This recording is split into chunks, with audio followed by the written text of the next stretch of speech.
So I feel maybe a little bit jet lagged today because it's already pretty a couple hours that have already been up, earlier than I normally would be. So it's good to be here. We can be tired. We were talking about this over on the YouTube membership channel, actually, while I was traveling. That because we'll often start to turn tiredness, exhaustion, and just a wrong feeling in us into like the new wrong feeling to fix. And we can get caught up in compulsions around that in the same way we would with anxiety. Because if you look at that, the kind of classic compulsion pattern is just us saying, look, here's a wrong feeling, I want to fix it.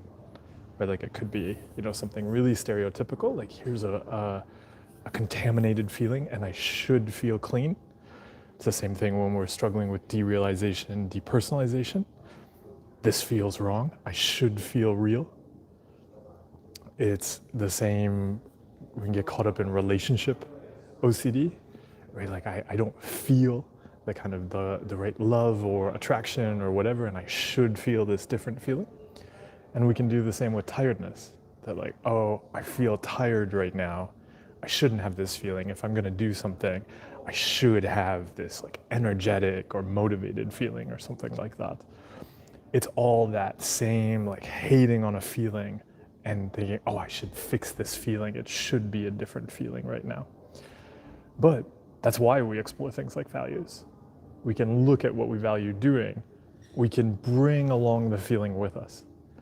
Whatever that feeling is, we don't have to get caught up in the unwanting. I like to call it that a lot of the struggle that fuels challenges and problems we might label with mental health is just a lot of unwanting of experiences. So today when we're exploring, let's keep an eye on the unwanting of experiences, because if we're constantly hating on an experience we're having, it naturally creates a lot of struggle. Dylan, good morning. Thank you for joining us. Thanks for helping out with the chat. I didn't fall asleep on a nap. And thank you, my travels are going well. I'm traveling. The travel, like, the travel, like the airplanes and the airports and so on went very smoothly, because I know, so I'm in Europe now. I know a lot of people were having trouble yesterday in Europe because there were cyber attacks on a couple airport, or a company that services some of the airports. Coffee lover. I'm drinking some coffee right now. That's great. You're going to be visiting Canada.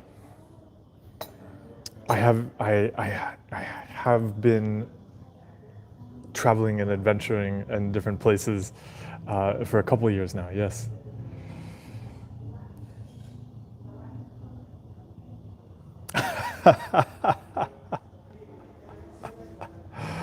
Oh, but that's a hello to your therapist.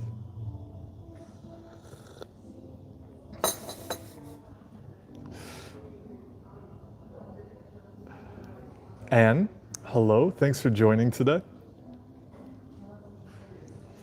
Noah, you just said your cup. It's not. Oh, it's cute. It is not my cup. It is the hotel's cup. Oh, and can you hear the background noise? I'm in the lobby. That's also why. So I'm kind of turned into the sun, which isn't the best, but this was the only seat that wasn't facing other people who may not want to join and be a live participant in today's live stream.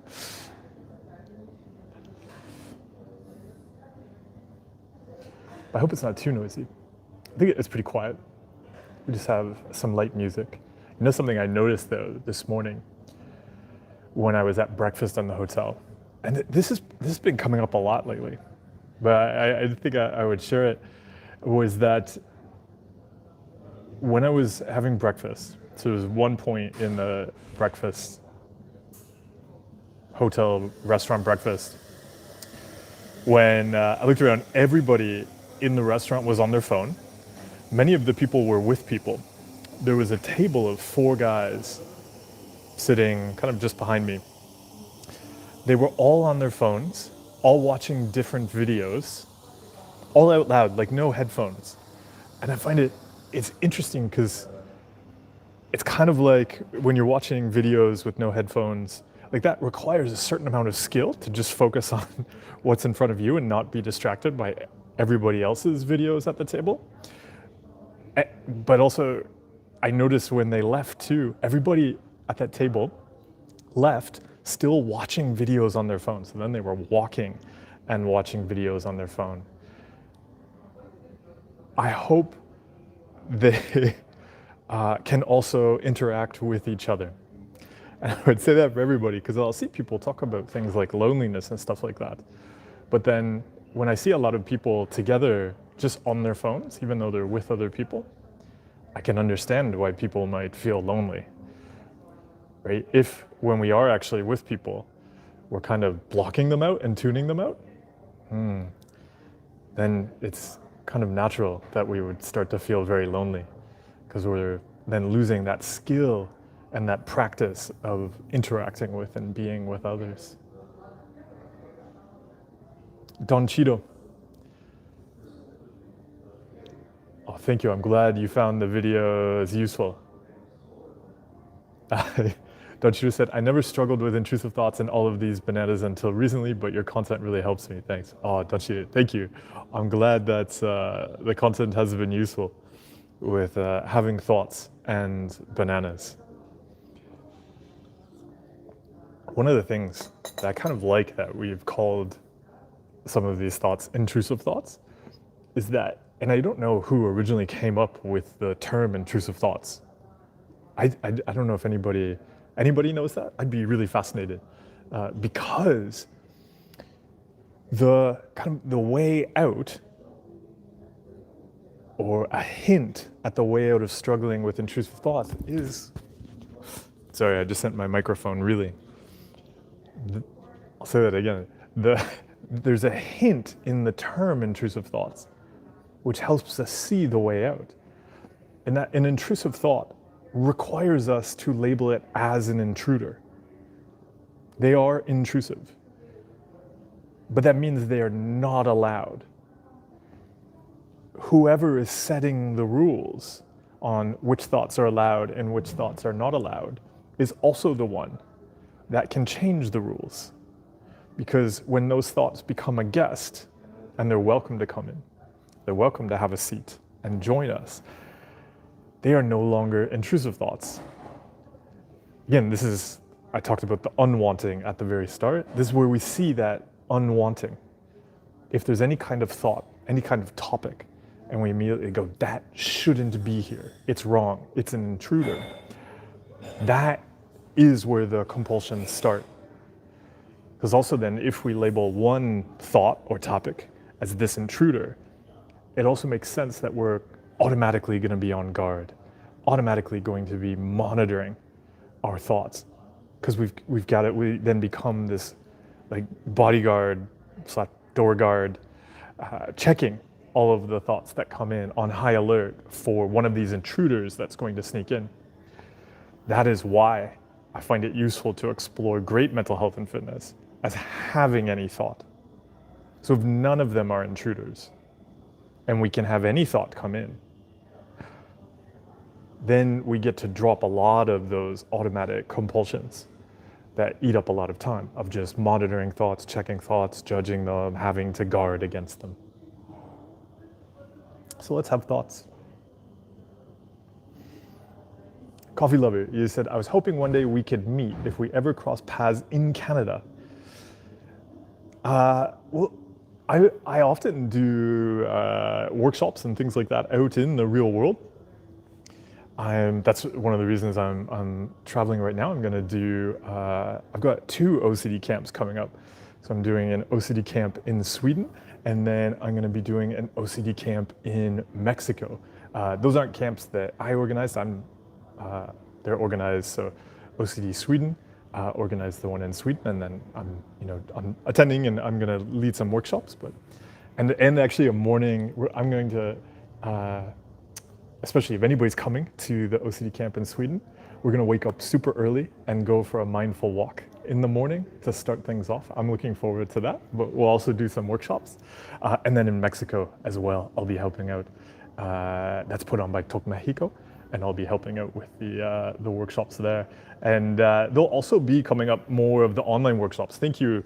If anybody is joining, actually, Dylan, you joined us for the Garden of You workshop last weekend. If anybody else is from the workshop joining today, thank you for being at the workshop. I really enjoy those, and so we'll do more of the online workshops, which I know aren't totally in person, but they do give us that chance to explore things together, do some exercises, and really have, I think one of the neat things about a workshop is that we are blocking off that chunk of time to really go on, so like through the exercises, go on a bit of a journey, because we do finish in a different place from where we started. So we have actually learned something. We have often identified things we hadn't thought of when the workshop started, and we get to hear what other people are doing with their mental health and the changes they're making, which I always find is really useful. So I'll be doing more of the online workshops, and then some of the in-person events. So yeah, coffee lover, although I will not see you in Canada, please enjoy your adventure.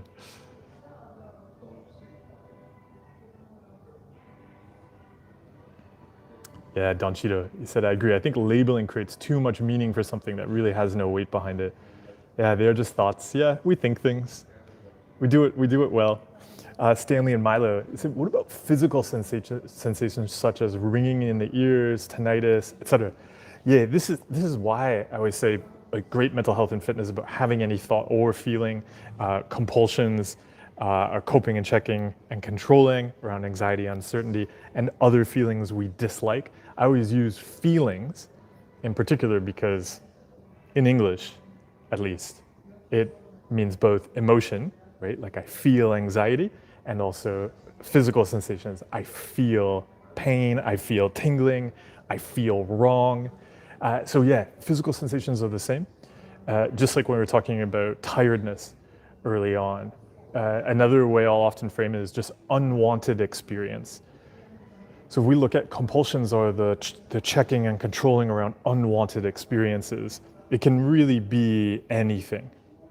And you'll see, and it's quite common too for anybody, if you're cutting out compulsions around maybe some thoughts, and now he said, okay, the thoughts are welcome, and maybe some emotions. So when we are cutting out the compulsions around the stuff in our heads, you'll often notice it switches to physical unwanted experiences. That was something I noticed a lot. I would judge physical unwanted experiences as different or real. And so at first it was, I really had to notice how quickly my brain would move. And at least for me, it was quite pronounced or immediate. Like I would often have a physical reaction to cutting out a compulsion. So it really helped me start to link the two together, because I could see how the moment I would say, okay, I'm anxious about that, I'm not gonna check it, I would then very quickly, like right away or later that day, have some kind of physical thing that would come up, that then I'd be like, oh, well that's a physical thing, I better go check that online or something like that, or just start physically checking it. And it really helped me start to see how quickly my brain would just go, oh, you're not gonna react to that unwanted experience? Okay, here's another one. So it might help. And so even when we're thinking about tinnitus and earworms, some people might not even describe those as physical sensations. If we take a step back, so we're not getting caught up in like, what about physical sensations? What about images? What about voices? But we just say unwanted experience. Whatever the unwanted experience is, that's often the thing. Then we'll just get caught up in doing lots of compulsions that eat up our time and energy. And so what if we can have those unwanted experiences and interact differently with them, including not unwanting them. Coffee lover said, in the past I would pre-plan everything, but I'm training my brain to just go with only what I actually need, passport, phone, etc., and I will trust myself to work it out. Right? Have an enjoyable time. Yeah, really seeing what you value and what you want to explore on the trip. Sunkorosi, he said, how do you see doing compulsions in one theme amplifying other themes? Why does it work like that? Yeah, because there are no themes. It can help to see that the compulsions are a practice. One way I often describe it is like the compulsion is like a machine or an entire factory. And if somebody's talking about themes, they might say you have a plastic factory. And so it makes lots of things, lots of different plastic things.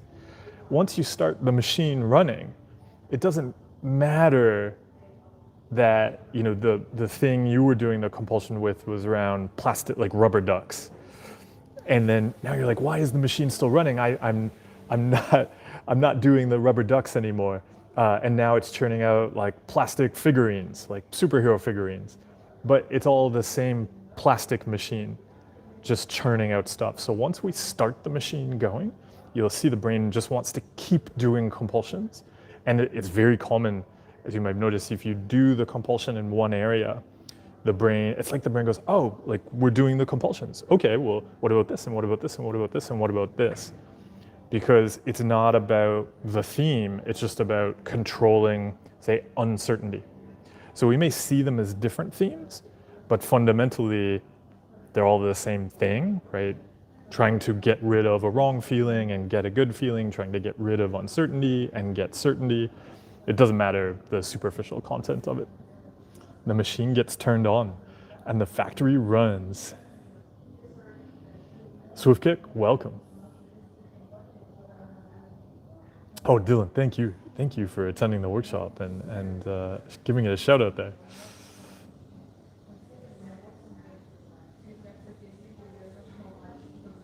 Philzoff. Yeah, Philzoff said, good day from Australia. Good day to you. I've been getting into Zen recently, and it's teaching me that it's not about feeling better, but getting better at feeling. Yeah, that's a useful skill to describe there. Any Zen resource you would recommend to continue? Could be a channel, a book.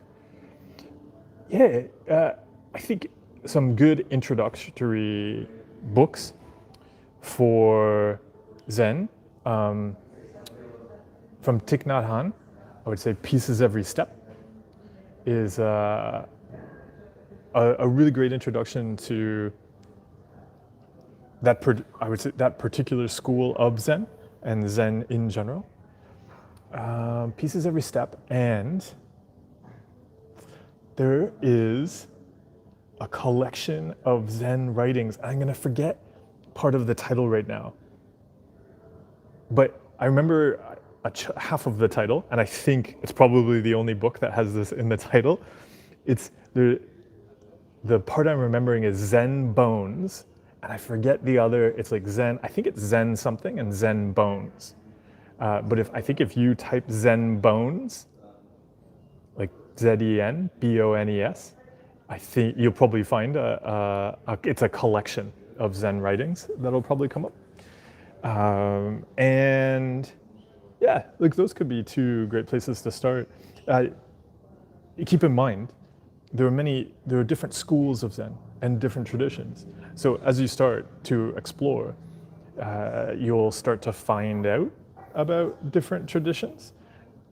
And that can be a great process to continue and learn. And so even maybe doing some meditation sets with different Zen temples, different Zen groups, will also be a way to learn how different traditions find different ways to really get at the same concepts and the same skills.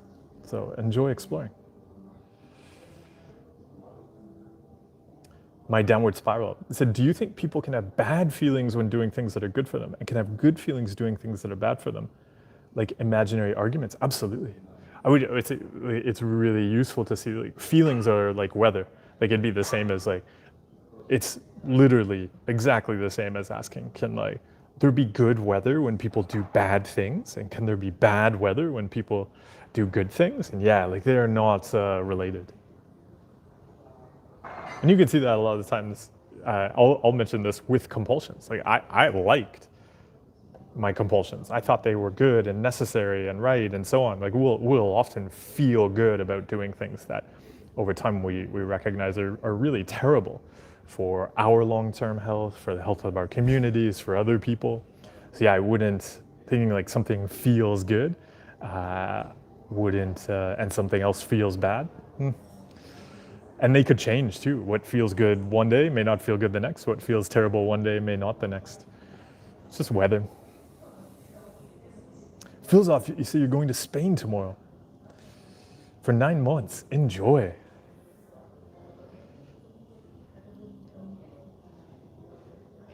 Oh, you said, oh, there's a Zen dojo near where you'll be. Oh, enjoy connecting with them.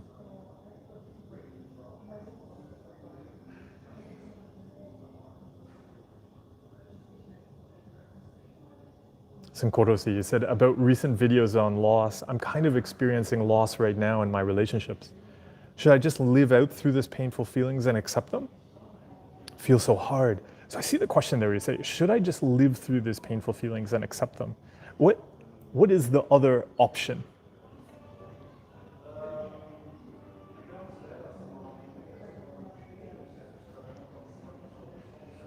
Don Cheeto said, I noticed when one compulsion went away, my brain would create another worry. So it helped identifying when this would happen. I would simply say, oh, there it is, just another wave of thoughts. Yeah, it's really useful to start to see that. It's just looking for a thing and to go, this is wrong, let's fix it. And it doesn't really care what the thing is. So when we start to get, I describe that as like going after the patterns. And that's so important for whatever we want to call it, like long-term mental health and fitness, recovery or whatever. Because if we're not going after the pattern, then we just end up reacting to whatever the brain throws up. But when we recognize, oh, my brain is going to tell me something is wrong here and I should fix it, and I don't have to, then it can't throw up anything new. Andy, thank you for dropping in. Andy says, I'm currently traveling the US and bringing my OCD and faulty brain appliance along with me for the ride, enjoying every step of the way. Oh, Andy, that is kind of you to take your brain on a trip. A lot of people would just leave their brain at home with like a babysitter or something, but you, that was nice of you to take your brain with you. I hope you have a good trip together. And Andy, thank you too for being a member here on YouTube. And he said, I've had a question for months. He said, if thoughts are just thoughts, what directs our lives? We kind of go from like a thought to an action, right? Or am I missing something? Oh, I just hit the table. And I'll say that again. So he said, if thoughts are just thoughts, what directs our lives? We kind of go from like a thought to an action, right? Or am I missing something? Well, that's why I find things like values are really useful. In so many areas of life, we recognize that if it's our first time doing something, it's useful to look at how to do that well and line our actions up with that. We don't, for instance, if you've never baked cookies before, typically you wouldn't go, okay, it's my first time baking cookies, and I'm just gonna go from thought to action. You would probably follow a recipe. And you would follow a recipe to make good cookies, right? Because you probably have tried a bunch of cookies before. And you'd say, okay, I want to go and make these delicious cookies. And then you would get a recipe to do that. It's useful, I'd say, to explore similar approaches to the things we want to create and grow in life. We don't have to have this expectation that we're somehow going to guess how to do these really complex things from just inside of us. When we start just reacting to the stuff in our heads, what happens often is that we can only do things we've done before. If we've noticed that reacting to the stuff in our heads has taken us to a place that we don't like, then it's useful to consider that we want to do new things. We want to do things differently than we have in the past. But if we're doing something differently than we've done in the past, we're not going to come up with it from inside of us, because we can only think of things that we know and what we've done before. And the moment we want to make a change, we are doing something new and innovative. So if we're going to make changes with our mental health, it's very likely we're going to pick up the recipe for that from somewhere else. If we're going to make a business, we're going to do something in so many different realms, we're going to tap into recipes. Unless we've seen that when we go along with whatever the brain comes up with, that things go really well. Well, then in that case, we can say, okay, me reacting to the stuff in my head is going where I want to go, so I'm going to keep going there. But if not, then we pick up recipes elsewhere. Right? Over time, we, probably learn. I know one cookie recipe off from the top of my head. Over time, we start to learn how to make cookies without needing to follow the recipe, and then though we're still following the recipe, but now we know it, but then also we're able to start to adapt it because we understand how the recipe works. So yeah, at first we start following recipes, and then over time we develop the skills to make our own cookies and experiment.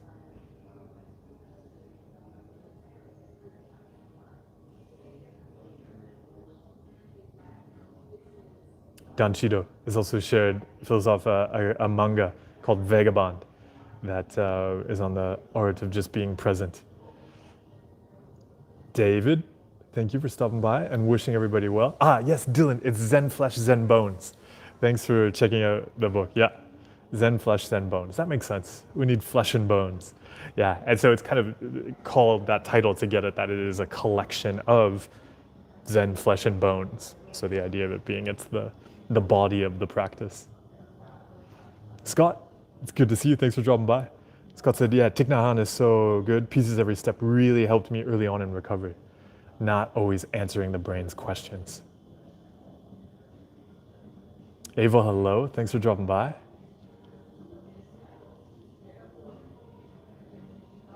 Syncorousy, you said on the lost question, the other options are coping.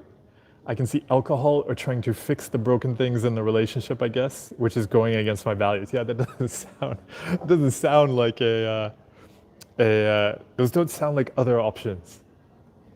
They'd be like, I could hit myself in the face with a frying pan. It's an option, but is it? Ava, he said, when I read anything romantic, those intrusive thoughts come and make me feel I'm enjoying the romantic scene with that intrusive person. But now I let it be contaminated here. It means nothing. Yeah, thoughts can come up while we're reading, all sorts of things.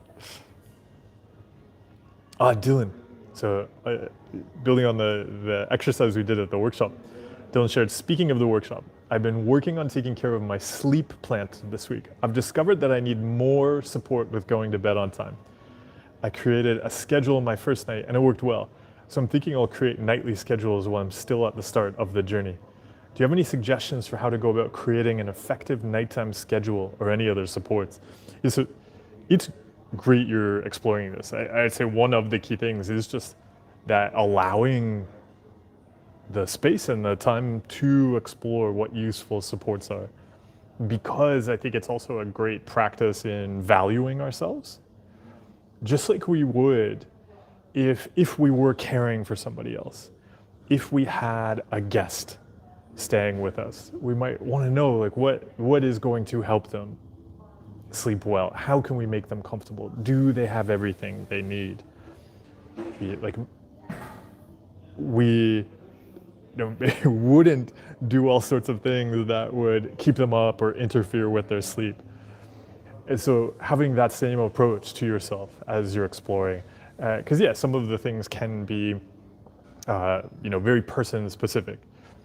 But the thing I would say is that actually just taking the time to learn about that, and making that space like we would for somebody else and protecting it. Because you could see, say there was a guest, and they told us, I like to go to bed at this particular time. So they said, I like to go to bed at 10 p.m. And then if at 9:30 p.m. or 9:45 or whatever, we like bringing them things and just like, hey, dude, let's go watch this. Like, oh, we could watch videos right now. Well, this video is an hour long, but I know that'll cut into your bedtime. But like, won't that be great? It'll be really fun. Come on. And we're just like not respecting the thing they've articulated is useful to them. But we'll do that to ourselves, right? A lot. And so there's an element here of building that trust and practice and care with ourselves, that if we're saying, like, here's something that's useful to me, how are we going to practice respecting that? And sometimes that means changing other things and making space for that.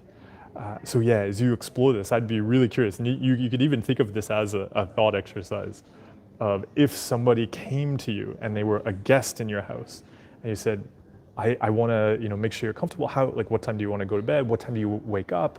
Things like that. How would you approach that? I think, and it reminds me just now, so I was on the flight over, and it was an overnight flight, and they on this particular airline, they did some, I don't know how common this is. I don't remember seeing this before, and it also has to do with the fact that it was an overnight flight.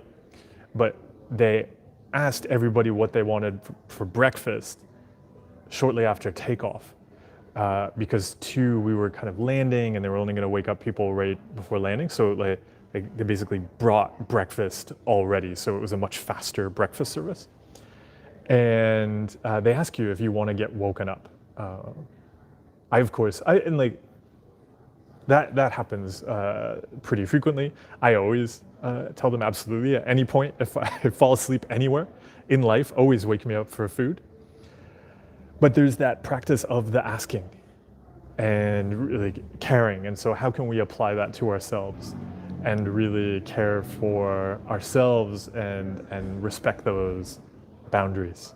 So yeah, Dylan, I hope you enjoy exploring seeing yourself as a guest, and how you want to care for you at home.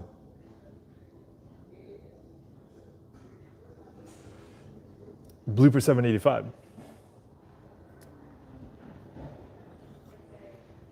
He said, not reacting to a blasphemous thought and not doing compulsions feels so dangerous, like the bad thing will happen. How do I push through when my value of keeping people safe is against this? So I wouldn't describe that as a value. Values are proactive and creative. So if you have, you could think the same, somebody would say like, oh, but my value is not catching colds or not having germs. My value is being clean.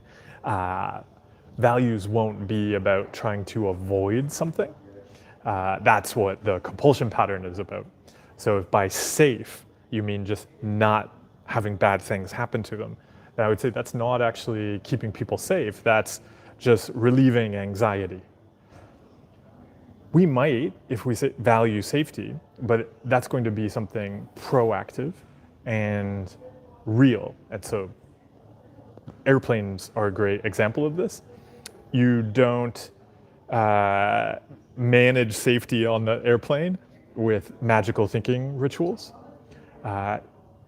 We really enjoy when we're flying on an airplane that there's going to be checklists to proactively go through how to get the plane to function well. It's not about, oh no, we've got to just like manage and react to uncertainties. It's proactively, how are we going to make sure the plane has everything it needs, that everything is working correctly so that it can fly well, and then it takes off and it flies. If there are things you want to do for other people that support other people, what are the real things you're going to do to support other people proactively, rather than like reactively to a fear that pops up?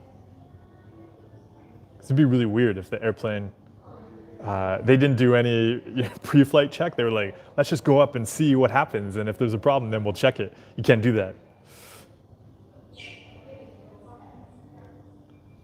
Don Cheeto said, I recently ran into someone that told me I'm afraid of what people might think of me if I reveal my thoughts. But I asked them how they would treat me. They replied normally. I said, be kind to you. Yeah, it's a very common fear, right? That fear of, oh no, like what if somebody knew about this stuff? But also, like so many research studies have shown that we're looking at around 90% of people have the kind of terrible thoughts that people would label as intrusive. It's really also not about the content of the thoughts. It's that we started doing these compulsions and we're like, oh no, there's this contaminated thing, and what if people knew? But yeah, people can be kind. We can be kind to people. Scott, oh, thank you. Scott, you said You Are Not a Rock is essentially a textbook in my peer support group and really clicks with people. Definitely a huge part in my recovery. Oh, Scott, because I think, Scott, did you share the book with your peer support group too? Thank you for sharing that with us today as well. Oh, I'm glad it's really clicked with everybody.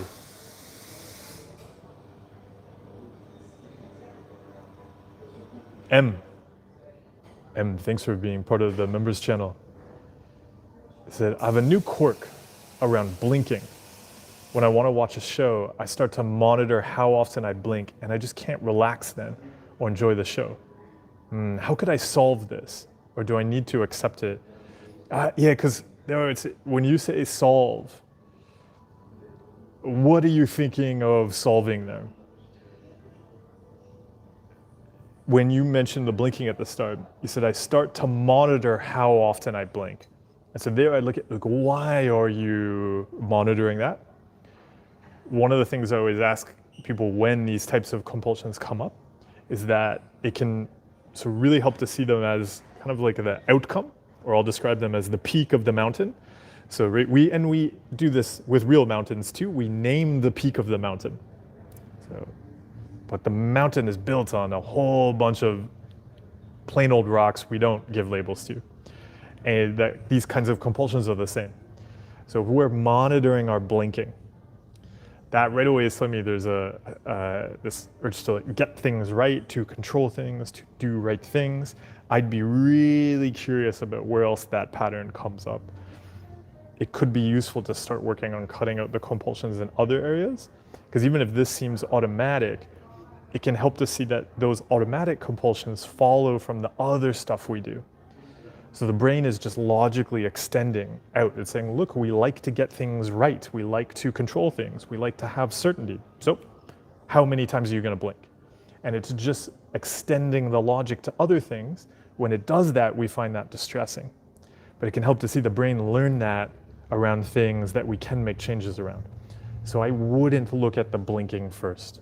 I'd be more curious about where else do those patterns come up, and that's probably where I'd start.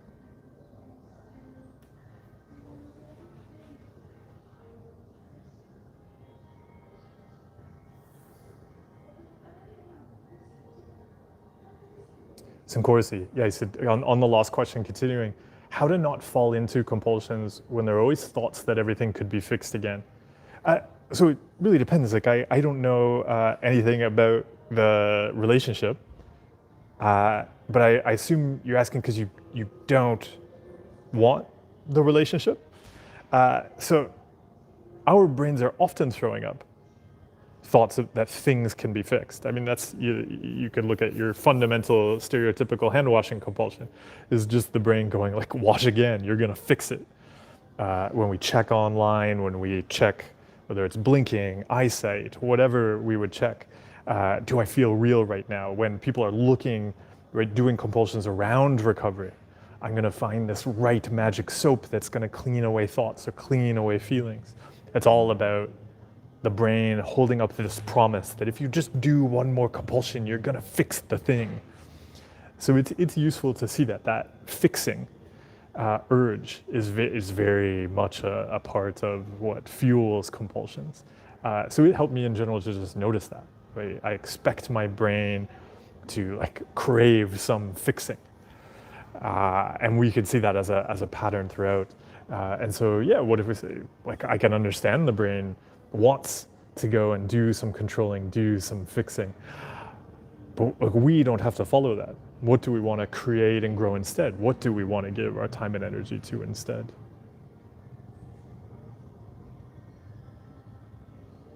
Mark, you said you started a new job and have massive anxiety after 3 weeks.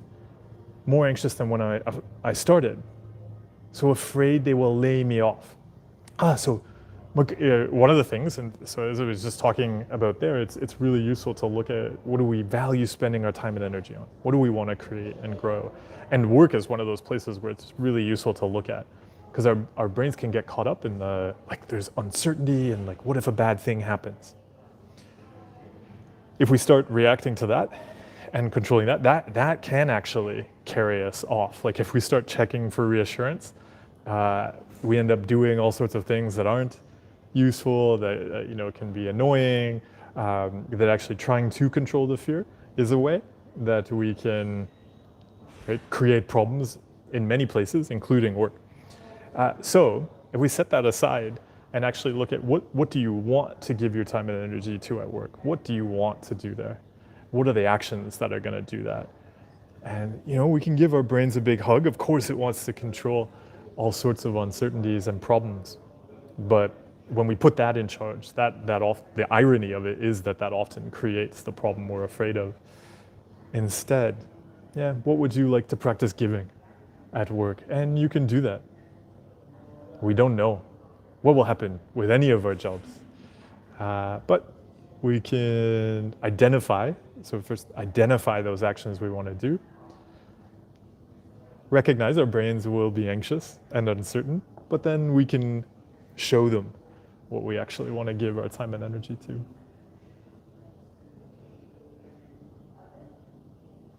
Jaded said, I recently got diagnosed with inattentive ADHD. And I always thought it was OCD. I was trying to stop rumination. But what I know that it's because of the ADHD and I'm not ruminating myself as a compulsion. Is there any way to focus and calm the brain without medication? I'm not ruminating or trying to overthink about things. It is my brain is hyperactive. So I'm not totally following the differentiation there.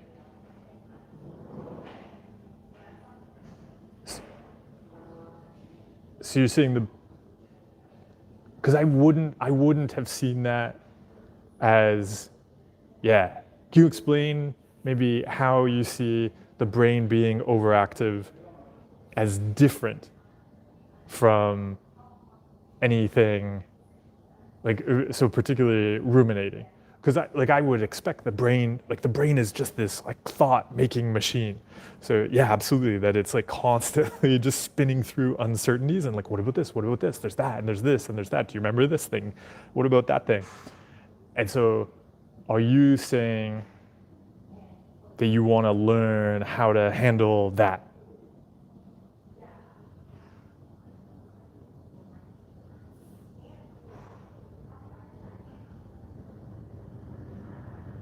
Spooky Dookie, welcome. Vincenzo said, I'm practicing being bored in queues, restrooms, or at the dentist without my phone. Oh, good practice. I have more thoughts and my mind tends to ruminate. So what can I do instead of ruminating? So this is a great way to explore the boredom. So there's a couple things that we can do. So sometimes it is sitting there with the brain and just seeing it like if we were with a kid, or I usually think of mine as a dog. As you can see, if it was a dog and you just had it there and it was panting and then it was sniffing and then it was licking and it's just doing all of this stuff. So one of the things we can do is let it do that. And just see my brain's just doing a thing. It's just doing things. And that's fine. It can do things. One that I found useful, that I remember I explored specifically around this, and I still like to do. So if you're at the dentist, for example, this is one I always like to do. I would appreciate the chair I was sitting on. When we notice those times when we're just sitting somewhere, and the brain is probably offering up a thing to fix. It's kind of going, hey, there's this thing we could fix. And we start to think about it, or even we might see that as useful. Oh, I'm just gonna plan stuff right now. It can be fun to just thank the chair for being a good chair. for really noticing what a good job the chair is doing in holding us up. Something you can do as an interesting mental fitness adventure is starting to explore endurance around gratitude. Because probably many people here on the channel today recognize that you could sit in that chair at the dentist's office and hate on something or be anxious about something the entire time, the whole time you're waiting there. But if we throw up the possibility of being grateful to something, probably most of us can only do that for a very, very brief amount of time. It's interesting to explore. Why are we so good at endurance, like long distance panicking, long distance anxiousing, but not at long distance gratitude? And so that can be a fun one to explore. And I would say you'll see you can start to build that up over time.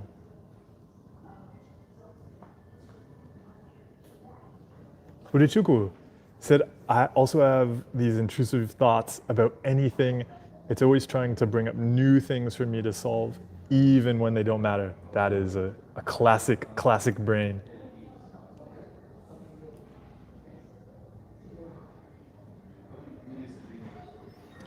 AT, they said, in your video about the fear of losing your mind, you described there's usually 3 underlying fears.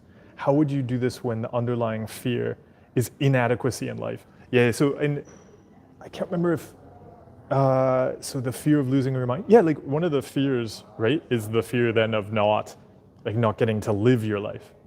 And so that's probably when you say inadequacy in life. So the thing you look at there is, what do you feel is threatened by inadequacy in life? And then, so that's the thing to flip.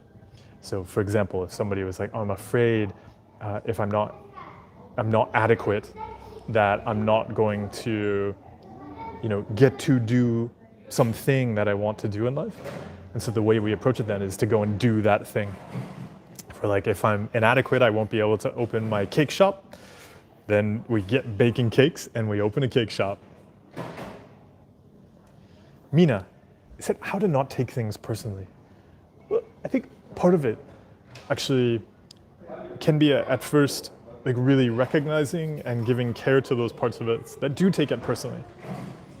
Like we see that there is something there that we fear, there is something there that's hurt, even if we're going to make changes around that. So even if we see, for instance, that we take something personally because we feel this urge or a desire, whatever you want to call it, to control relationships because we fear getting abandoned. So we might take something personally because we fear, because if this person is saying something hurtful, either that relationship will suffer, or somebody else's, my relationship with other people will suffer. And so then we're on high alert all the time. And so it's very understandable we take it personally because we believe by managing those interactions, we're saving our other relationships or that relationship. So if we recognize that, we can have compassion, right? See like, okay, I get it. I take that personally because I really care about these relationships and I'm afraid of losing them. But then flip it, just like we were talking about just now with the cake shop. So we see the fear, but then say, look, okay, that's not actually going to be helpful for me to get caught up in controlling that stuff. But I recognize I care about these relationships. So what are the actions I'm going to do to care for these relationships rather than getting focused on the fear and trying to avoid the fear? And I'm going to trust in that practice of caring and nourishing those relationships. And so there often then I find it useful to see the brain as a little kid. I understand why the kid's hurt and I understand what the kid fears.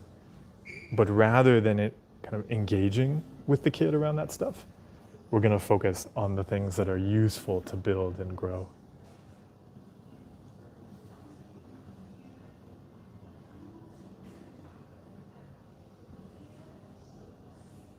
Scott, thank you for always talking about the book.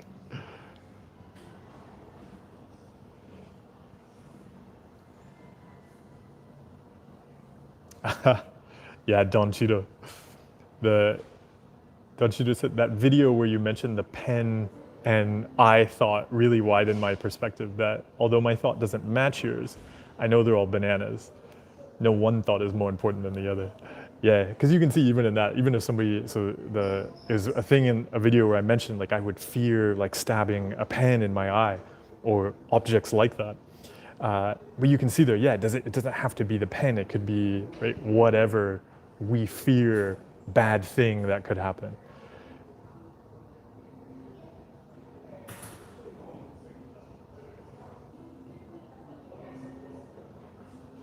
Blooper 785, you said, I do value being punctual about work, but doing compulsions takes up a lot of time and energy. Do I just focus on my values when I'm threatened by thoughts? And I find it's useful to do our values whether we're threatened by thoughts or not.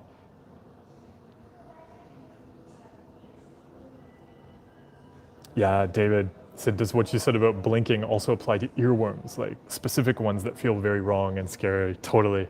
In fact, it's great you brought that up. Like often the blinking and the earworms, again, I'd look at that idea of like chasing this like rightness. Because with earworms, we're going, like this shouldn't be here. I should have this different feeling right now. That's, yeah, and that same pattern of this thing's wrong and I'm afraid of it getting stuck.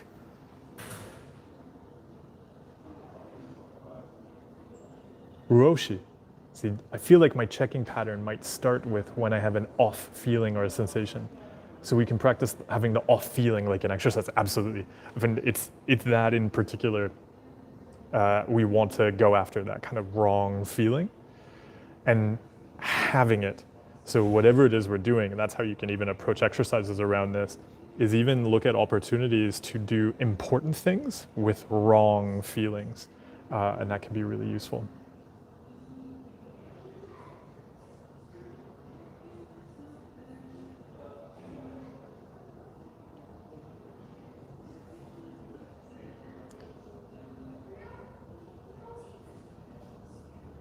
SW.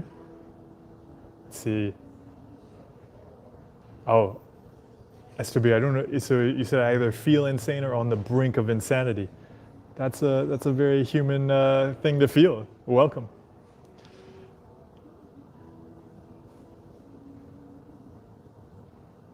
Ava. Ava. So that like that checking on like what to do with an image or a feeling, right, that pops up. It's going to be the same either way. And so actually it's useful to see the compulsion is the judging. Like when you say, oh, it's not just thoughts, but feelings, like that's the compulsion. Where you're like, oh, I also had a feeling and that feeling's wrong and that feeling shouldn't be here and I should have this different feeling and I shouldn't think about them. And I like, yeah, what if you don't have to manage all of that stuff? That's the moment we have that kind of framework of this should happen and that shouldn't happen and that should happen and we've got to be checking it, and that's what's going to like just fuel the anxiety and the compulsions. Ignacio, welcome.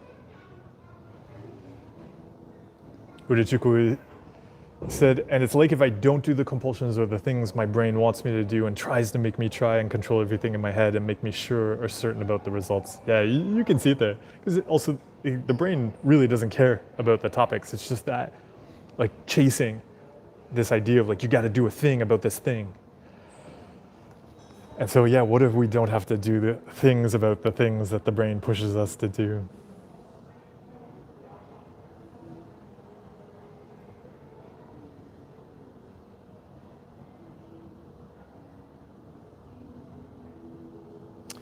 SW, saying, I think you meant fight or flight, doesn't work. Should I try to live with the feeling of insanity and not let feelings be the guide? It can be really useful to look at what we value spending our time and energy on and doing that. Like I define great mental health and fitness as the practice of being ourselves while having any thought or feeling. So yeah, I'll never have anything to share around like hating on a feeling and trying to fix it or putting it in charge of our actions.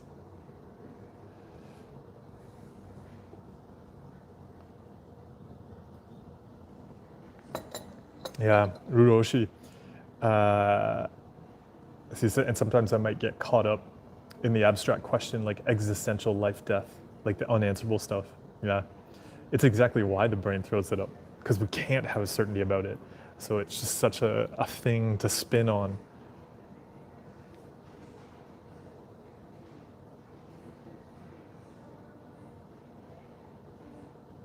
Jaded said trying to study or do anything, and I found myself daydreaming or thinking about another task.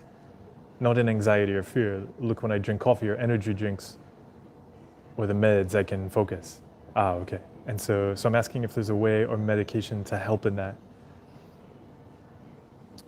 So, G, so yeah, are you asking if there's a way to focus? So I would look at focus as a practice. So if we're not practicing focus, there's no particular reason we would have that skill or capacity. It's just like learning how to play a musical instrument, learning how to do a sport. It's so natural. Like just like think endurance, right? If you're building cardiovascular endurance, think of how quickly that disappears when you start to like not practice, say, running or swimming as much. Same with focus. We don't have consistent practices to build focus. So especially if we know that's something we struggle with, then there's no reason we would have it. So when somebody asks about, like being distracted, the mind wandering all the time, like the thing I'm always curious about is what do they actually practice around that? Like in a structured way, like the way you'd learn a musical instrument or you'd build cardiovascular endurance. Just living our normal lives is not a way to build those capacities. They don't happen naturally. We've got to actually be doing things to build them. And so yeah, are you doing any kind of activities to work on building focus as a skill and a capacity?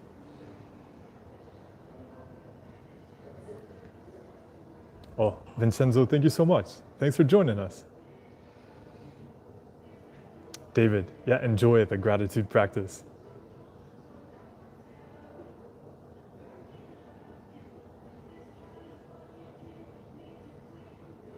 Scott, oh, Scott, thank you so much for the donation. Oh, thank you, Scott. Scott said that this coffee's on me.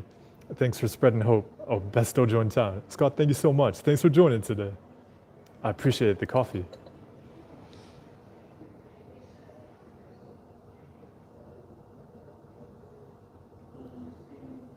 Anshul, they said, can we become compulsive around following our values? Totally. Because if we look at the compulsions are about like doing this right thing to control some possibility of a bad thing, it's very easy that somebody might also do that with values. Like I've got to find the right values and they're gonna like clean away some bad experience. Then it's just the same compulsion pattern. It's often useful to look at how and why we're doing things. So hand washing is a great example of that. You can clean and wash your hands in a way that supports you. I'm sure in the restaurant we appreciate they're washing their hands. But you can also do that in a way that's compulsive. You can also do that in a way that's like trying to control some fear. And so the moment it's into trying to control a fear, because we don't have certainty, we start to worry about doing the values wrong and we would get more and more obsessive about them because we're trying to get certainty from that pressure and pain we're putting on ourselves to do the values right so that we can feel some certainty about the future. So when we're looking at values, it really helps to see they're creative, they're about adding things, they're about practicing, and they're going to change. Values are very context specific. So we also don't want to get rigid with them because our values will change as we change, as our environment changes. The question I always like to ask around values is, given the context in which I find myself, what do I value giving? Our values are directions. And so as the wilderness changes, our values will change too.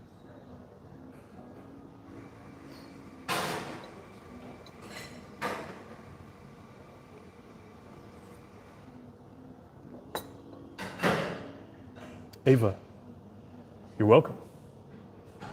M.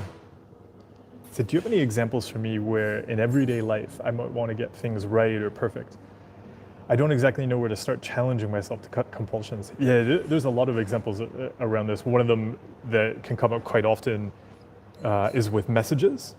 So say for instance, we reread messages a lot, but like we reread messages we sent to make sure we didn't say anything wrong. We reread the message just even after it's sent and even responded, just to think about whether somebody might have interpreted it differently than we want. We're judging the times and things when we send it. We might be doing a lot of like getting things right around how we look, around body parts, around clothes, grooming, exercise. Another common area is food, right? Like really trying to get very controlling and right around things like calories and how we exercise and like optimizing, right? Looking for all of these like right supplements or like different like wellness fad of the week that we're chasing. Another one that's very common is sleep, right? So all sorts of compulsions around like trying to get sleep right and protect sleep. Buying things. People get caught up in a lot of like trying to get the right thing and protect the right thing and so on. Lots of online compulsions, lots of compulsions around like profiles and messages. Again, it can be a lot of checking, monitoring. It could also be avoiding. I find I'll end up working with people a lot just on, even starting to have social media. Of course, people can have a lot of compulsions when they have social media, but one that also will come up a lot is people have avoided it completely because of fears, all sorts of different fears. Yeah, that's some. I don't know if that gives you some ideas to start with.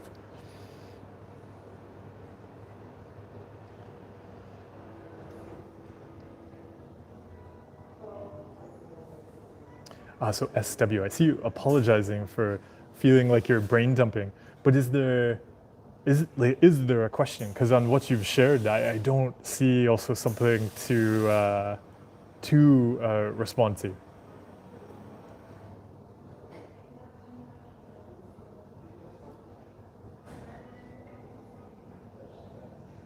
Jaded. Yeah. So no, you said. So mentioning here that like focus or study that is a natural skill you're born with, and that yeah, absolutely 100% not. No, even if somebody has been practicing focus and studying and then they start to drop it, like it'll quickly go away. It'll quickly fall out of practice and the capacity will diminish. These are skills we need to build in practice.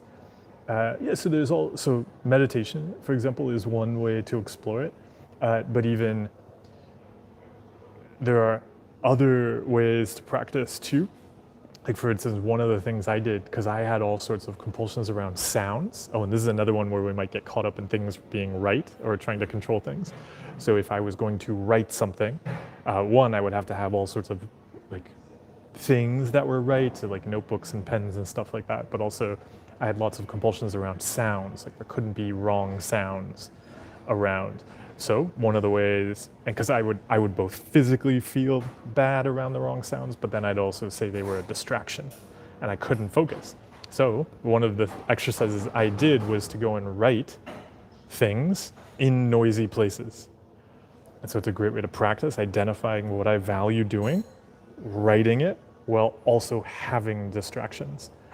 So you can do exercises like that. You can think of it like a physical fitness exercise. You want to lift a heavy thing, like focusing, and so you're going to do it in places where it might be a little difficult. But so you gradually grow it. So you find something that's just going to be distracting enough, not going something that's just impossible. So you could think of it like weights too, right? If you say like, oh, I'm supposed to lift weights, but then you go and try to pick up 500 kilograms or something, you won't be able to do it. But if you build up to it, soon you'll be benching 500 kilograms.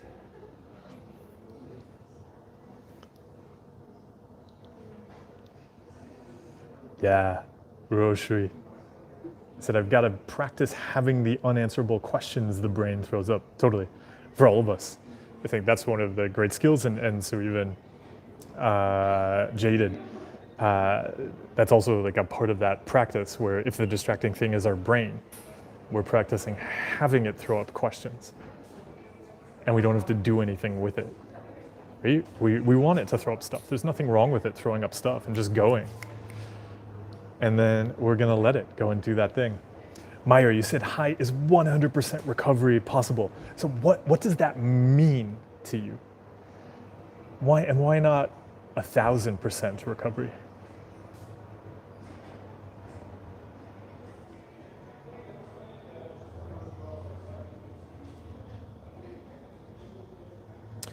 Oh, Ava, you asked about a novel. I don't know where. So that novel project, I'm not working on it right now. I do have a different fiction project that I've been working on, but yeah, not right now. It might be fun to return to the anxious astronauts in the future.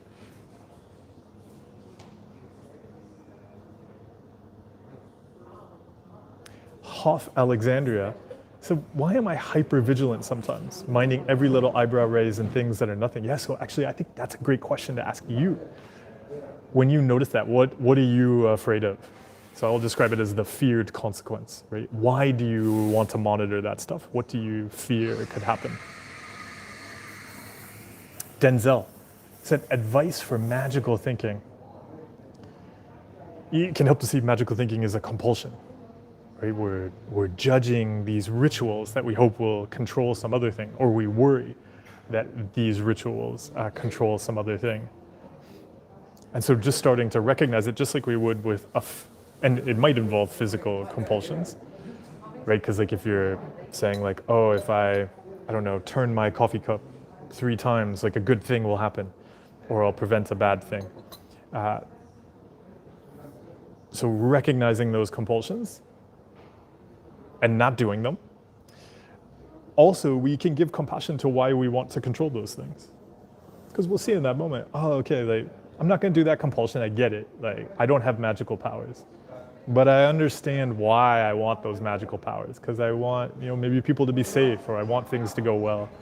So instead of spending the time on the compulsions and these rituals that actually don't do anything, but take time away from what I want to do in life, I'm gonna take that time and energy and give it to those people I care about, or I'm going to give it to actually doing the things that I want to do. We can thank the brain for trying, but we can see that there's far more useful ways to spend our time and energy that are actually going to care for those things that matter to us. Anne, you asked your best tip on living life a bit more carefree. Sometimes I'm jealous of my cat. No, I don't have a tip on living life carefree. Because I don't know exactly what that would mean to you, but pets are great teachers. So it sounds like if you're jealous of your cat, I would be curious, like, what are you jealous of? And is there something you can learn from your cat?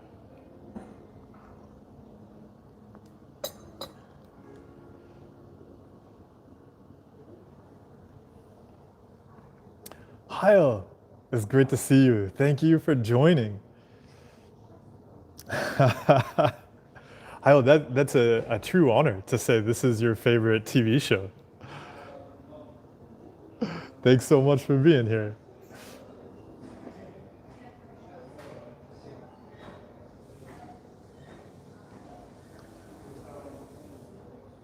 Oh, Jaded, enjoy the practice.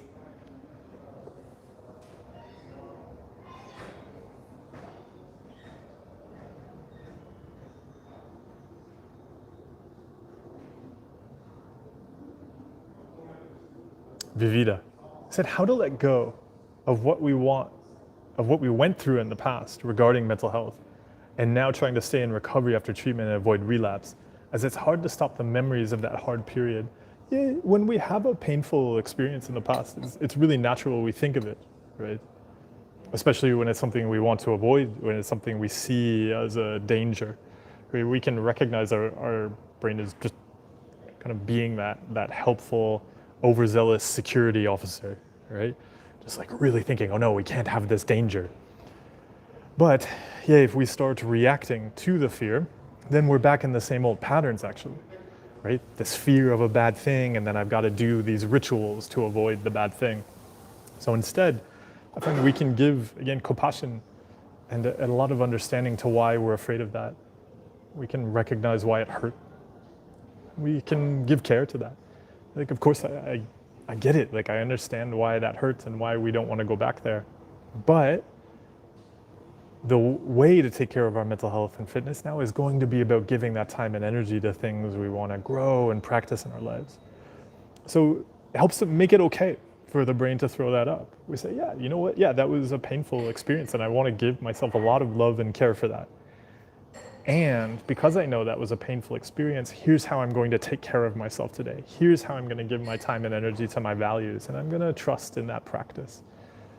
So just like often, I'll describe it like us taking a kid to an amusement park when that kid had an experience of falling out of a roller coaster before. And so we're not telling the kid like, don't worry about it, it'll be fine. No, that kid knows that you can fall out of roller coasters. Like, it happened to them.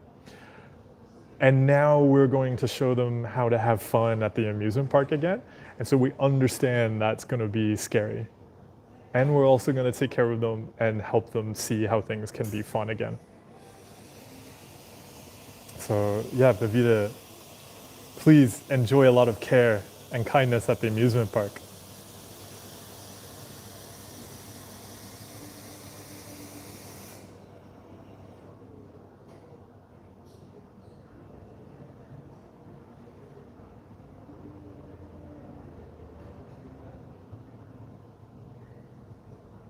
SW said, for 30 odd years, I've not been able to trust my thoughts. My sense of self is fragile. Because you are who you, I'm not gonna read that. I wouldn't agree. I personally, I would not trust my thoughts. That seems useful to me. Because I would see myself as the being that experiences the thoughts. Like, I experience so many things. So I wouldn't, they're there, and sometimes, occasionally, on maybe 1 or 2 days in a decade, for a brief moment, some of my thoughts will be useful and accurate. But yeah, I would approach them as experiences. Oh, Ava, thank you for the well wishes with the current project. Scott. I found the exercise of intentionally getting some food on my cheek and leaving it there to be a way to build getting comfortable being uncomfortable. Like, you're not checking your phone analogy. Yeah, it's a great example to actually, thanks for bringing that up, Scott, because it's real. I think sometimes when we're exploring these skills, people will believe they only apply to kind of uncertainties in our minds, or things we'll judge as irrational, or that we'll label as like, oh, that's an OCD worry or something like that. But no, these skills are about real things. And so, yeah, having some food there or something like that. I used to have a lot of compulsions to check my teeth, and I would start to press on my teeth in a way that wasn't good. And yeah, it was the same. It was really useful to start to even feel something there and be like, I'm not even gonna go check it. There's gonna be a wrong feeling there. And when I'm brushing my teeth in the way I'd already planned, then I'll take care of it. I'll take care of me. But right now I can see the urge to solve it is about some fear of being judged. And so I'm going to have that feeling, that wrong feeling there right now. Yeah, it's a great exercise. Anshul, yeah, you said, can addiction cause anxiety?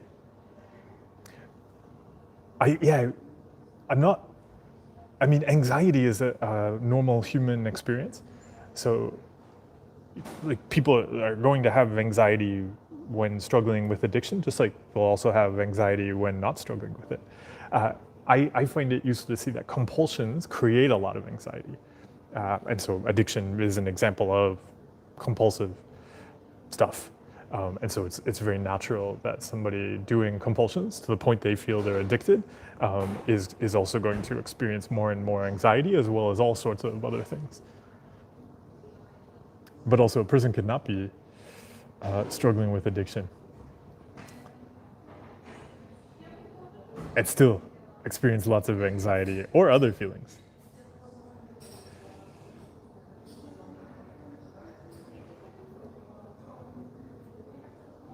Vivida. Yeah, when we have experiences, it's natural we think of them, right? Yeah, enjoy the amusement park.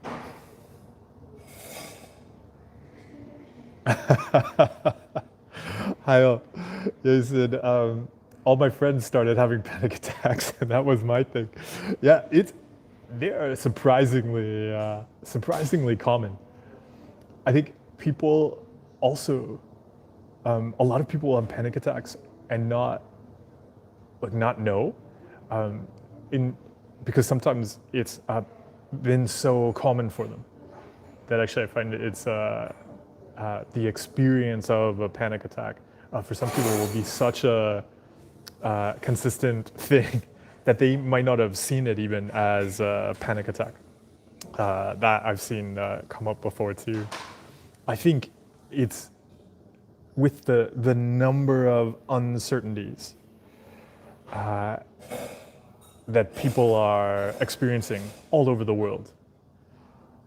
It's a really understandable time that people might also be saying, oh, I'm not really bothered by stuff. I've just started having panic attacks. That some of people aren't even connecting things together. The difficulty of handling uncertainty in their environment and context.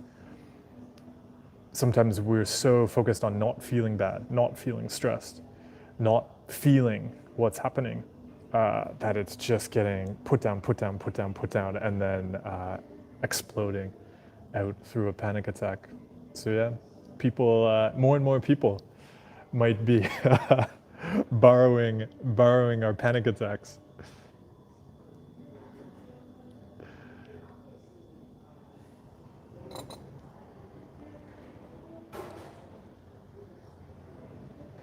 I think as more and more people too understand that they have mental health, it is a great opportunity to also share skills for handling these things,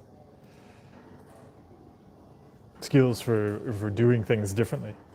Because for so long, we haven't benefited from kind of the way we've approached mental illness, mental health struggles as a society, that it is, because we've really approached it as this unusual thing, that there are people who struggle with this stuff and they are different from the norm, when in reality it really is the norm.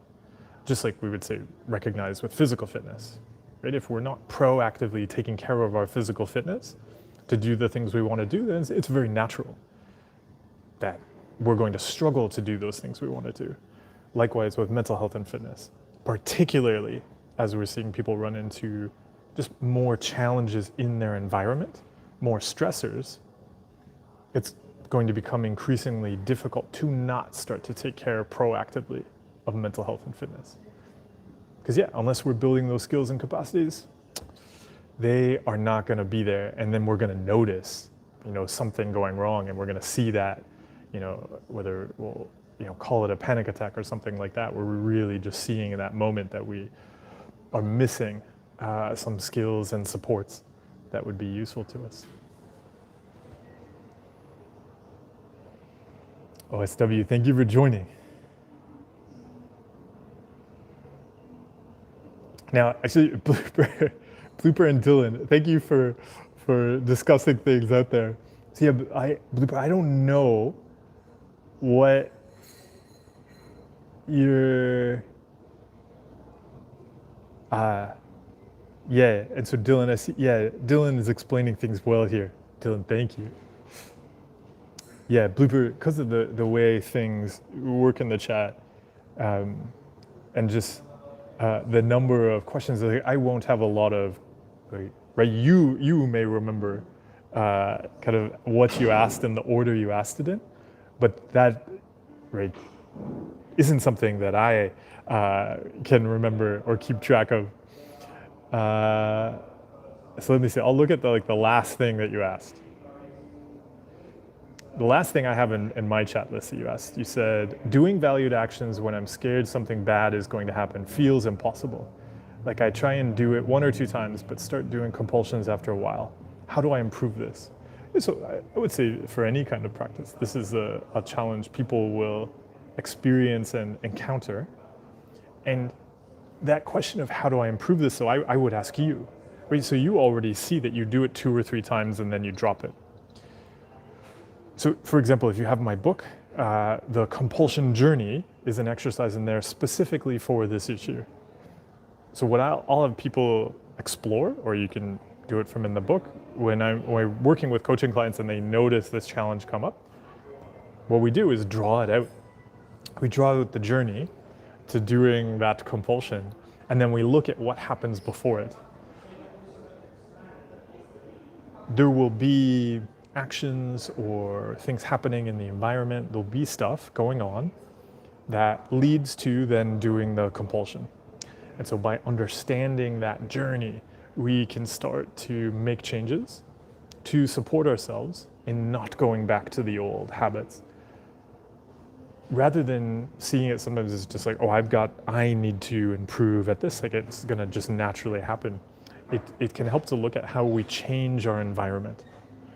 So if you know, for instance, in a particular place that you keep doing an old compulsion, how can you add supports into that place at that time so that you don't go back to the old compulsion?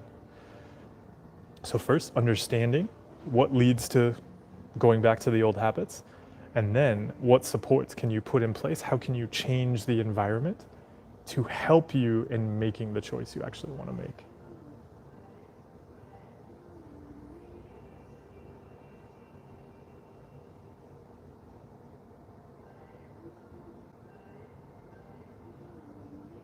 Hiare, thank you for the kind words.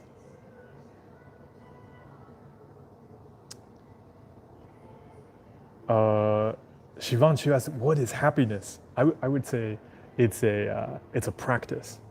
So not a feeling. It's a practice.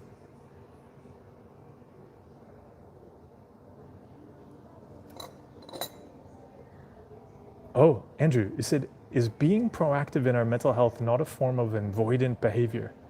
Is there something I'm missing here? Well, actually, can you share, what do you mean by that?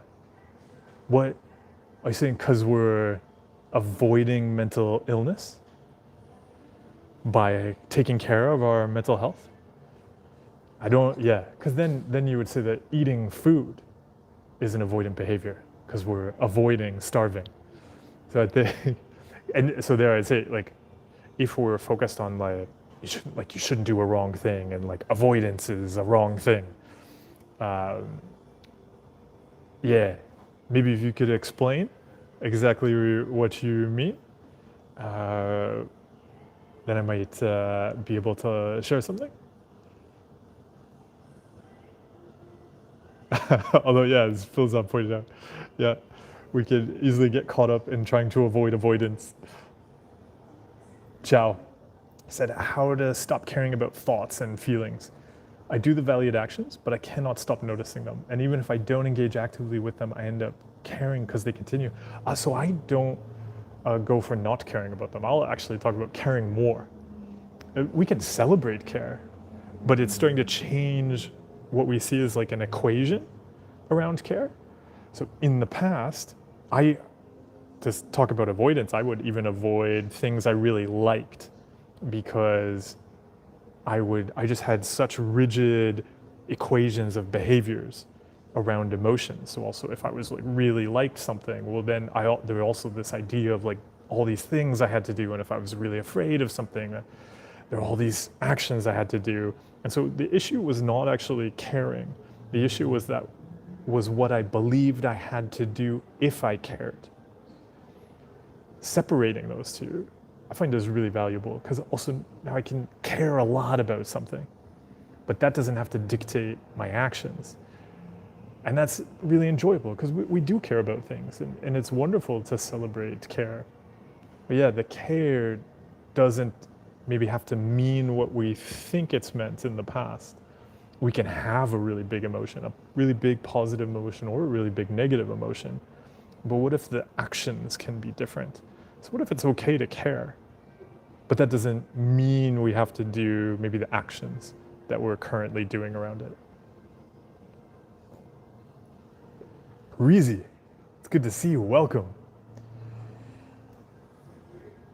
Said, when I'm not seeking or striving or figuring out, my creative ambitions disappear. I find myself not wanting to do anything. Do you ignore the anxious push, or do I trust the push? I find it really important, especially when we're gonna make creative stuff like a consistent thing we do, that it's gotta, like we've gotta figure out that consistency separate from the anxious push. And so sometimes we can give ourselves a structure for that. One of the things I'll sometimes suggest to people is having a structure around sharing stuff. Like, for instance, if they're going to share an article or like share articles, like setting like things like a newsletter that have become much more popular are a great tool to help people practice creativity.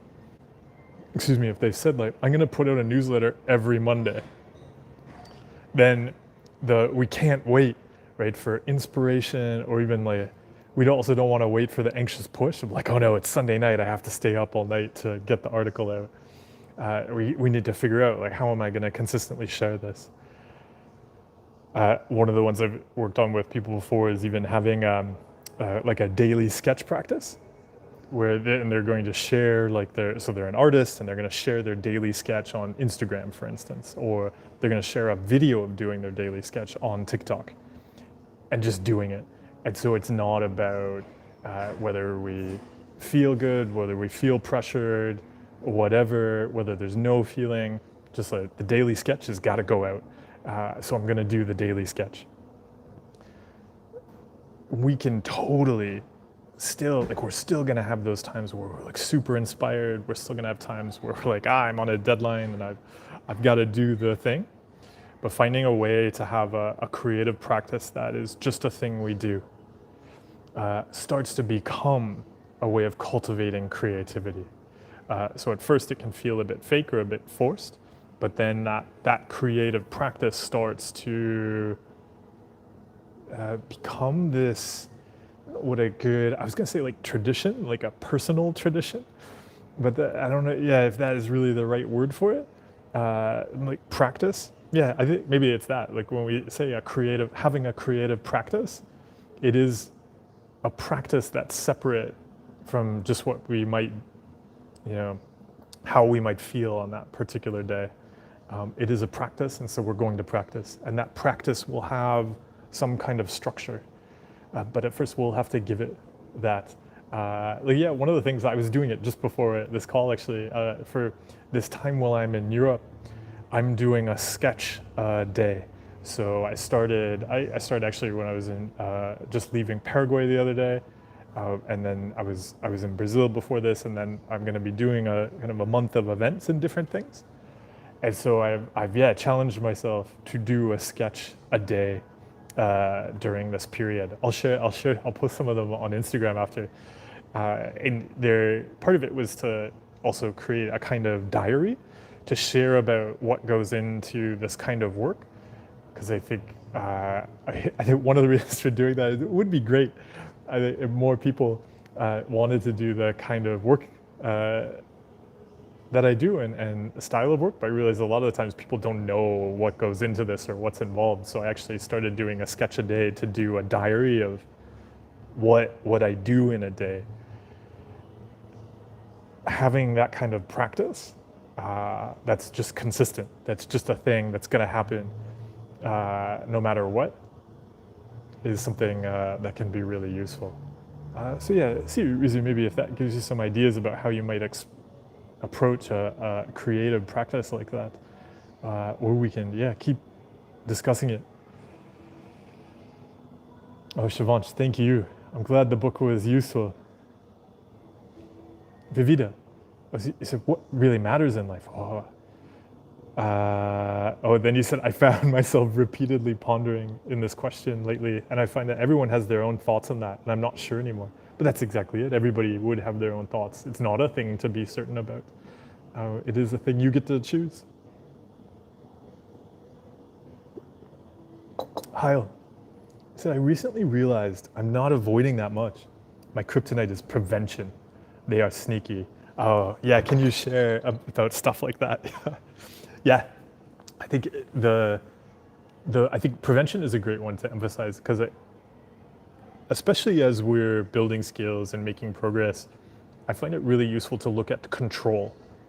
That just in general will also kind of shift to how we spend time and energy on control. And I would put prevention in that, where we might be saying, okay, I'm not trying to really avoid this particular situation, but I'm going to spend some time and energy on prevention and control, even if it's not around a bad thing, but in particularly because I want to make something go a certain way.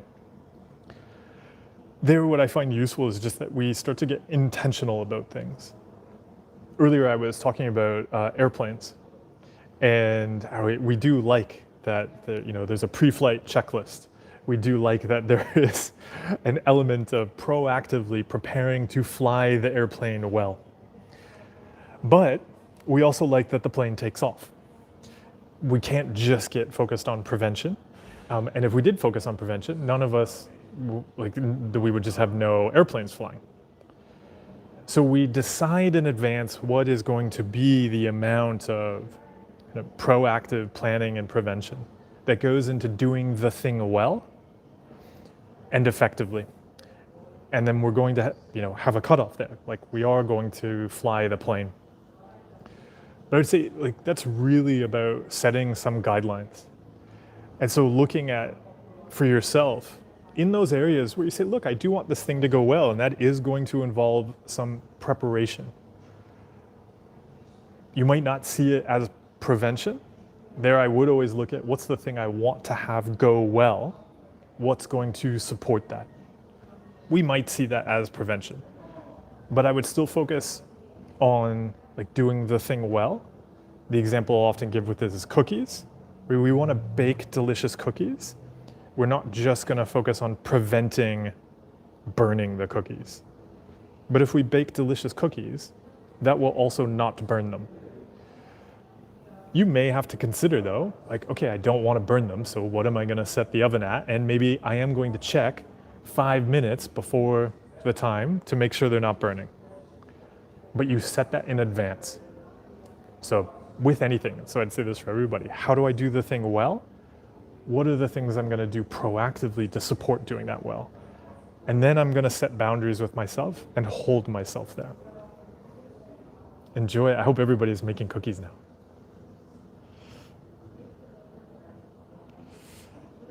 Kesha, you asked, did I start my recovery journey with medication? I did not. I've never taken any psych medications. Lots of people do. Yeah, whatever people are going to find useful in making the changes that we're going to make. That's what it's about. So yeah, whatever people are going to find useful to making changes and learning new skills on their journey.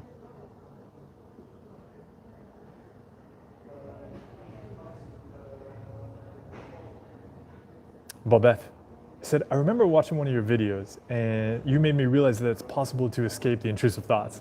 After 6 years, I've mostly broken the cycle because of that and barely have any now. Hey, Bobeth, congratulations on going on that adventure. Oh, Rizzy, you're welcome. Enjoy the creative practice. Mike, it's good to see you. Thanks for stopping by.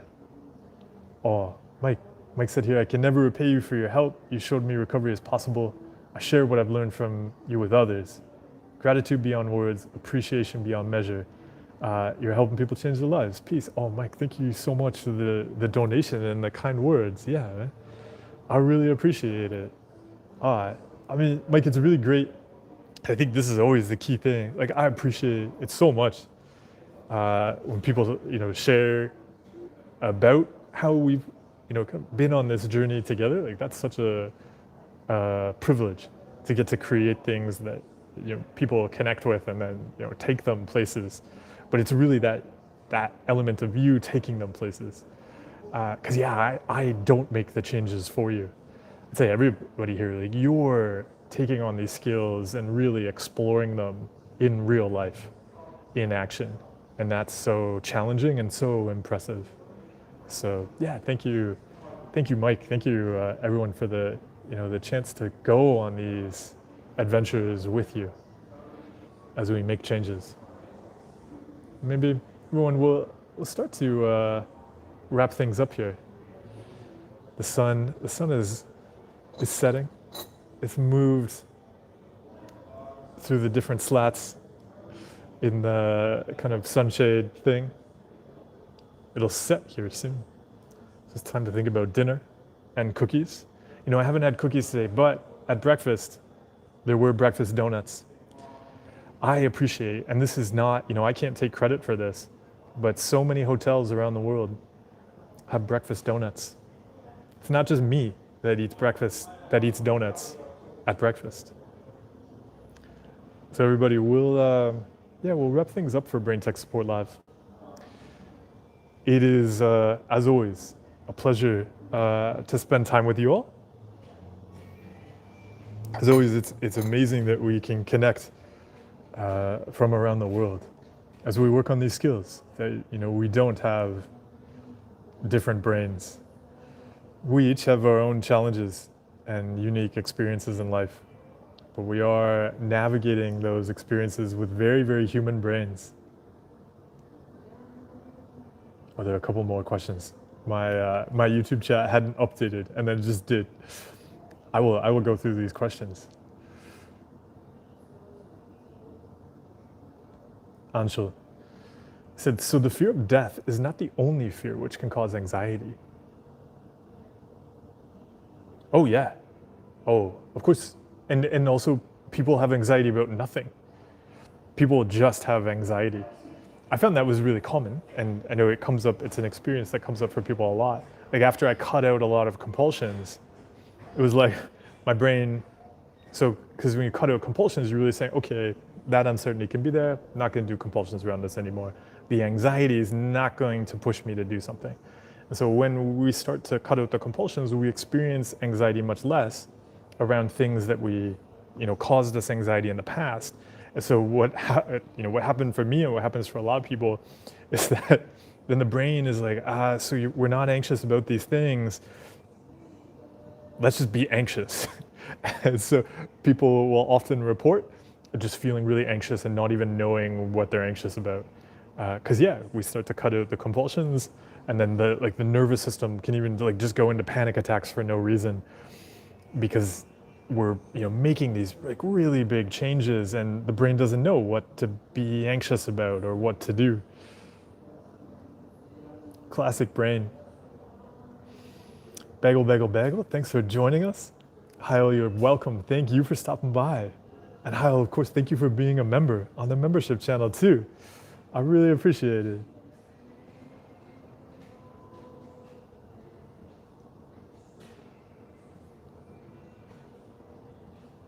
Oh, bagel, bagel, bagel. I'm sorry to hear about your father-in-law. Oh, but wonderful you had that time to take care of him.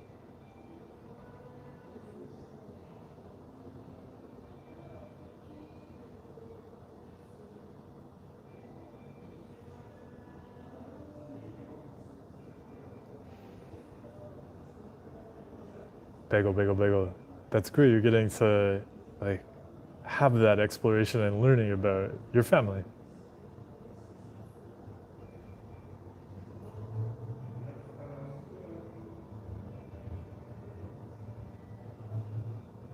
Oh, Dylan.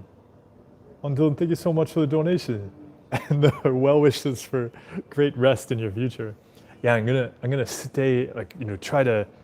I'm gonna go to a restaurant, not at the hotel, because I figure that way I have to go have dinner somewhere else and then come back, and so I'll just come back when it's the time I want to go to sleep. and then that'll, starting to help me get on a European time schedule. Because this morning I set two alarm clocks for a time I wanted to wake up. I slept right through them both.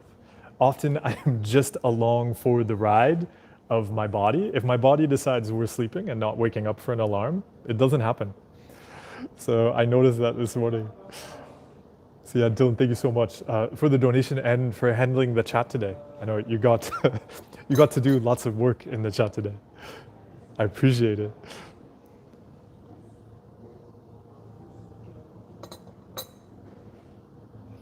And we'll wrap things up shortly here. Dylan, yes, what time is it now? It is, it must be, we started at 4 p.m. here, and so now it must be like 5:40. Yeah, 5:40, almost dinner time. And, Sobek said, does our perspective about our mental state make us suffer? Like when I think that I'm depressed acutely,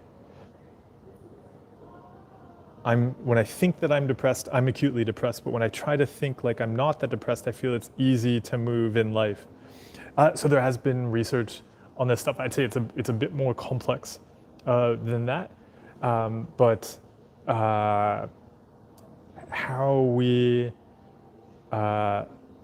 judge and label ourselves does have an impact, often just because we didn't, like a very practical sense, because we might be thinking, oh, because of X, I need to do Y. So it's even the same that we might do with intrusive thoughts or anxiety. If we have some rules around that, where we said, oh, I'm really anxious right now, so I can't go to that event. Or I was talking about tiredness earlier. Some people might say like, oh, you've only slept for a couple hours, you can't do a live stream. Because like, what if you're not like yourself or something like that? That comes up, like things like that come up often. It's the same thing. So how we're judging and labeling a problem, if we have actions attached to that problem, then yeah, that's going to affect what we do and things like that.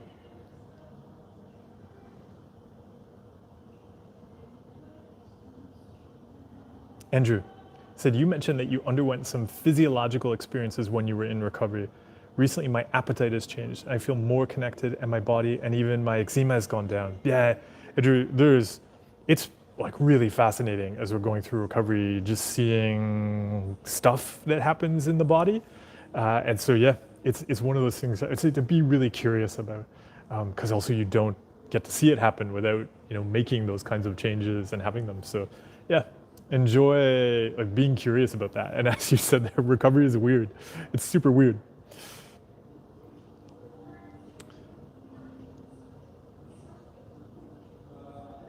Kesha. Oh, you're welcome. So yeah, if it's not something that's accessible, yeah, it's totally doable to make these changes without.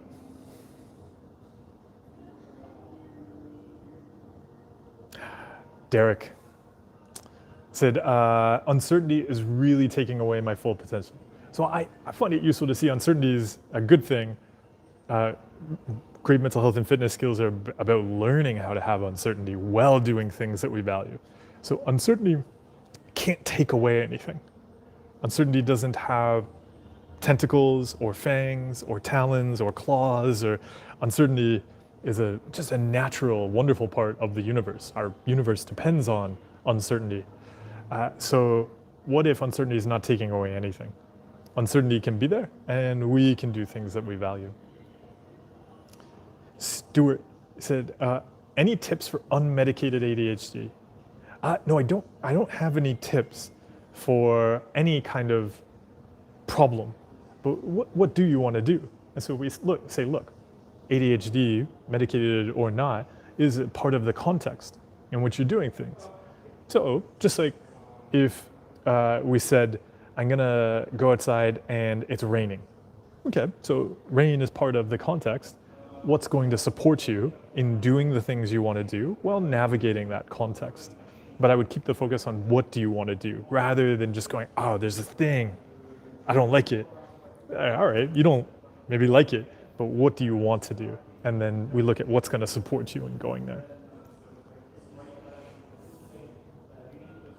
Sinkorosi It's a question about intrusive thoughts. So if I let an intrusive thought be there in my head, it will naturally be less painful with time just because I don't label it as an intruder. But are you doing that because you really hope it goes away? Because it sounds like you're still like maybe trying to find the way to get rid of the thoughts. But yeah, also, if we're not labeling this, like spending time and energy hating on this stuff, then yeah. But it's like actually not hating on that stuff. If we're, and I have cartoons on this, if we're like shouting at the thought, like, I accepted you, why won't you go away? Then we're probably not actually allowing it to be there. We're just trying to look for a new ritual to get rid of it.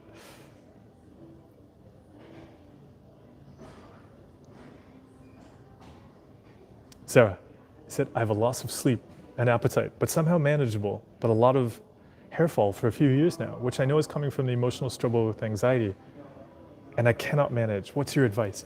So I wouldn't have any particular, like there's some things you mentioned there. I don't have any advice about those. Is it that you see this struggle with anxiety and you want to make changes around struggling with anxiety? If that's the case, then yeah, like, rather than looking for, just some, a particular tip, like engaging with a skilled professional, like working with a therapist to explore what are those current habits around emotions and how do you want to do things differently. And that it's going to be a journey of building up those skills to interact differently with experiences.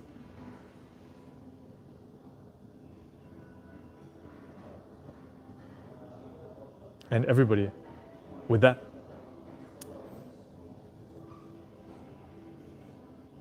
we are going to wrap things up. Sinkorsi, sure, like, well, not getting caught up in labeling thoughts. I would just look at, like, do we want to spend time and energy like judging and labeling thoughts? What would be a more useful thing to do with our time and energy? That's why we look at like giving our time and energy to the things we value. That's something we can go and do. We're not doing that to try to fix and control some brain stuff. We're doing that just because we'd rather give our time and energy to those things we want to grow and build. Let's all go and grow and build some things. Today, thank you so much, Scott and Mike and Dylan. Thank you so much for the donations. Everybody that's in the membership channel, thanks for being part of the membership channel. And so many members came and joined in the live stream today. I really appreciate it. It's good to see you all. It's good to chat. Have a brain this week. Have a lot of uncertainty. And enjoy doing those things you really value. Enjoy learning about them. Because often, yeah, it is actually trying things and learning, how do we make those delicious cookies? And then when we find things that are delicious, how can we make more of those cookies? So enjoy, everybody. Thank you so much for stopping by. And I will see you in 2 weeks. Yeah, we'll do, I believe. And 2 weeks, I think, yeah, you know what? Yeah, it's going to be the start of October. Yes, I will see you in 2 weeks. And we'll be in a different location. But I think also a hotel. We'll talk to you then. Thank you, everybody, for coming to Brain Tech Support Lab today.